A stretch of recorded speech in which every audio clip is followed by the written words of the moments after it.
Setter of the year, and we are underway. First point of the first ever All-Star match, and the very hot Ajani Teeler off the right side. He's played in Turkey, top league in Poland, and also in South Korea. Teeler again. Ajani Teeler with some heavy heat, plays right here in Indy. Alicia Glass-Childress, the setter here, feeds this ball quickly behind her to Ajani Teeler, who's so quick off the floor. Here's middle blocker Corey Lewis, rookie out of Florida State, and one of the league leaders in terms of efficiency, and that ball is called on the sideline. Just caught a piece right in front of Dave Shondell. Once again, we're using the Bolt 6 system. Oh.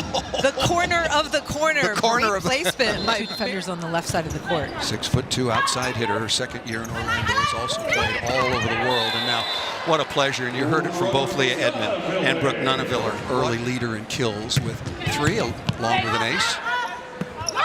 Both teams pretty good in reception right now and defense. I want to ask you about volleyball is so reliant upon connection and cohesiveness. What are you looking for mainly from the setters? Well, I think if you're a middle attacker, that's the hardest connection for a setter, because it's really reliant on trust and rhythm and quickness of the set. So that's going to be the hardest connection today. And you see Alicia Glass-Childress trying to get her middle going, and Corey Lewis. Teeler dug down the line by Morgan Hentz. You don't want to hit the ball in the left back area of Team Collier, because that's where Hentzville is. Oh, nice play. Beautiful soft shot over the top of the block by Nuneviller. Brooke Nuneviller comes in hard every single time. This is her 5th kill. Looks like she's going to hit that ball. Little finesse shot. Nuneviller goes to work. Both teams passing the ball very well. Good block touch by Teeler. I don't know how she puts up those blocking numbers at 5'9", but she does. Second in the league. That ball tucked inside by Leah Edmond. Remember the battle we had. University of Washington plays in Grand Rapids. Camila Gomez is really a good receiver. See her at the libero wearing the bright yellow jersey on the otherwise black-clad team for Team Shondell. Adora Anai Oblad along with Ajani Teeler. Leah Edmond immediately says, sorry about that set, too far inside for Adora Anai to do much, and the block was inside waiting. Also out of the University of Oregon, working on Gomez, and a really good start for Brooke Nuneviller until then. Getting roofed after she had registered 7 kills, Holly, at Georgia Tech. Nuneviller again, that ball set a little bit low. We're talking about that, the connection and the communication. What a good swing into the deep cross court by Adora Anai. Sometimes it just takes time to find the rhythm, the location, the pace that the hitters want to hit. And this time Adora Anai just makes a good decision. Nuneviller is passing right on the spot to Corey Lewis. Once again, as you heard with the interview with Emily Eamon and Merritt Beeson, one of 4. Corey Lewis is long and dynamic. Starts with a great pass from Nuneviller. Look at her elevate to play with all the best players in the country. Nuneviller again, very good in reception. Team Collier should get off of her. Ripped into the cross court, dug perfectly by Gomez. And Carly Snyder, a little bit late getting to that ball and rejected by Team Collier. We're seeing some well-formed blocks, some of the best blockers in the country. August Raskey sets it, and then Maren Grote comes in. Snyder again, opening set of the first ever All-Star match in the PVF. And August Raskey, to say that she is an aggressive, offensive-minded setter is a huge understatement. August Raskey is so dynamic, and the fact that she's left-handed, she elevates. Comeback by Team Collier. They trailed 16-9 with the second technical timeout. Back to Teeler, the hot hand, and dug, but Raskey could not keep that ball in play. Cameron Turner, also in the league, an outstanding setter out of Kansas. Thank you very much, Holly McPeak. Alicia Glass-Childress doing her best impersonation of August Raskey, playing aggressive at the setting position, Holly. Omaha, the defending champions. And off the edge of the block. No, that was blocked in. That's Beeson on the right side, scoring through the first couple of sets. Nice pass by Luca, also much improved in that facet of the game. Dug by Abercrombie, but out of bounds. So Collier on themselves. Why waste the time? Working on Edmond, still very good in reception. Off speed, not there. Dug by Shampoo.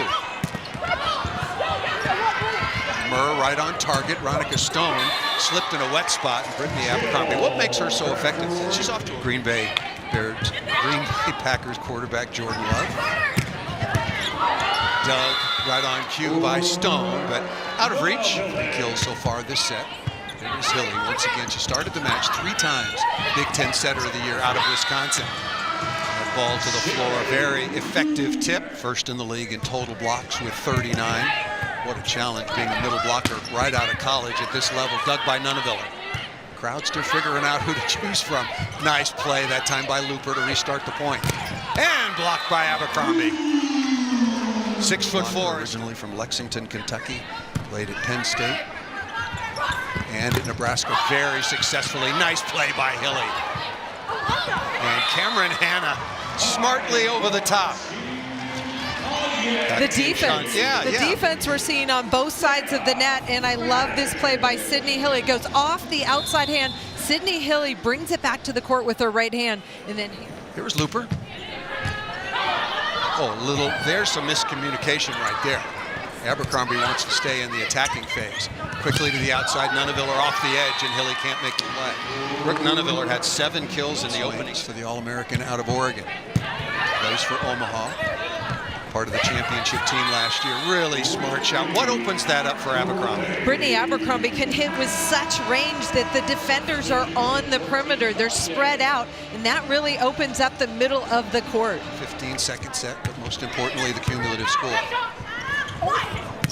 Combination play dug by Hilly.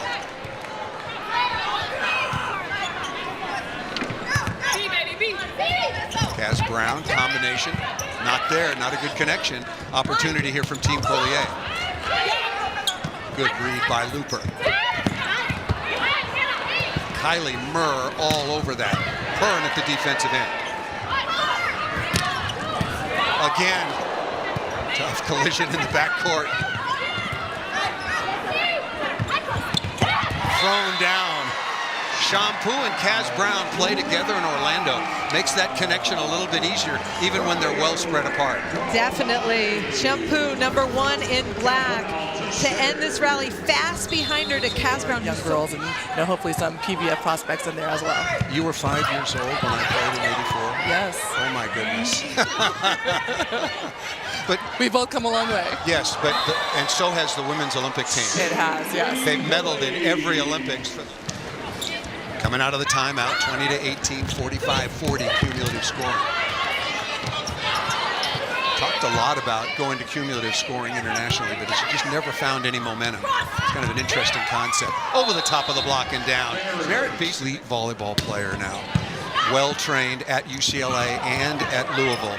Can receive, serve, and as you pointed out, a fantastic defender. Dug by Shampoo. Maddox had that ball deflect off the block, and it handcuffed her a little bit defensively. That's exactly what it did. It just changed.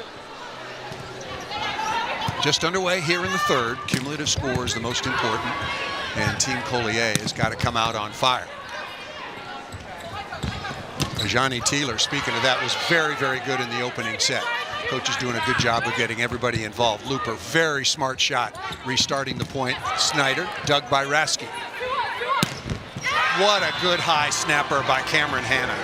Outstanding high. Perfect pass. Don't serve the libero. Teeler again, just too much heat. Number 18 in black, Ajani. Looper's been really good in the all-around game. Now tough from the service line. Charity Looper again. Charity. Looper, one of those young players. I love that connection between August Rasky and Caitlin Hort out of the middle. Watch this quick set. This is what we call a gap set. This season in June, Teeler decided that to make that next jump, she really needed to focus on her health and her diet, specifically what she was putting into her body to fuel herself. Jump to now, Teeler started in every single match for the Indy Ignite and is dominating both sides of the game. Top 5 in the league in kill percentage. Just under 7,000 to be exact, 6,943. An absolute capacity sellout. So congratulations. Sport of volleyball. Now these athletes, instead of having to go to France or Germany or Russia or China or Japan, can ply their trade here in the United States. Ajani Teeler has been outstanding. We were looking at the numbers, certainly a candidate for MVP of this first ever All-Star match, maybe along with Nunaviller. Both those players have been fantastic, but this time Charity Looper, using her quickness off the floor, finds a big seam in the block. 50, that's quite a differential. Very solid performance. And I thought coming in, and we were talking about it at dinner last night, the teams were very evenly matched. You look at this combination, who goes out over? Yeah. From across the country. Match point again, Looper, perfect pass, and Teeler with an exclamation point. All gas, no brakes. Love it, Ajani Teeler, something special, and hammers that last ball of the match to win 15-10 in the third set. Ajani Teeler.